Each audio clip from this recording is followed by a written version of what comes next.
Assalamualaikum warahmatullahi wabarakatuh. Perkenalkan, nama saya Aina Zara Dandi dengan NIM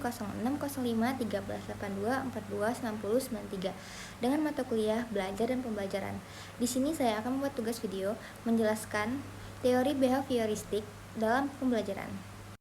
Teori behavioristik adalah teori yang menjelaskan bahwa belajar adalah perubahan tingkah laku yang dapat diamati dan diukur sebagai hasil dari interaksi antara stimulus dan respon. Teori ini muncul pada awal abad ke-20 sebagai reaksi terhadap proses pendekatan sebelumnya yang terlalu menekankan proses mental secara internal yang tidak bisa dilihat secara objektif. Dan teori ini juga muncul karena para tokohnya ingin membuktikan bahwa proses belajar itu bisa dijelaskan lewat hubungan antara stimulus dan respon tanpa harus ribet mikirin proses mental yang tidak bisa kelihatan. Dan yang kedua, ada tokoh dan kontribusi utamanya, yaitu ada Ivan Pavlov.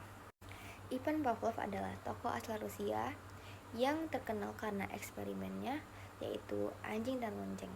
Ia menemukan konsep classical conditioning, yang dimana seekor anjing bisa mengeluarkan air liurnya hanya karena mendengarkan bunyi lonceng.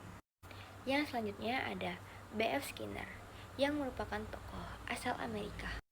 Tokoh ini mengembangkan teori operant conditioning. Ia menyatakan bahwa perilaku bisa dibentuk atau bisa diubah lewat konsekuensi, baik dengan penguatan atau dengan hukuman. Dan juga ada Edward Thorndike yang dikenal dengan Law of Effect atau hukum akibat. Ia menyatakan bahwa perilaku yang menghasilkan kepuasan akan lebih mungkin diulang, sementara perilaku yang tidak menyenangkan cenderung dihindari. Dan yang terakhir ada John Watson, adalah tokoh yang memperkenalkan istilah behaviorisme.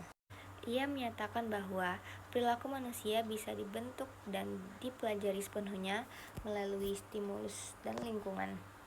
Dan yang ketiga ada prinsip utama, yaitu yang pertama ada stimulus dan respon, yaitu hubungan antara rangsangan dan reaksi. Lalu ada penguatan atau reinforcement, yaitu konsekuensi positif yang memperkuat perilaku. Lalu ada hukuman atau punishment, yaitu konsekuensi negatif yang melemahkan perilaku. Dan ada conditioning atau pembiasaan, yaitu proses pembentukan perilaku melalui pengulangan. Dan yang ketiga ada prinsip utama, yaitu yang pertama ada stimulus dan respon, yaitu hubungan antara rangsangan dan reaksi. Lalu ada penguatan atau reinforcement, yaitu konsekuensi positif yang memperkuat perilaku. Lalu ada hukuman atau punishment, yaitu konsekuensi negatif yang melemahkan perilaku.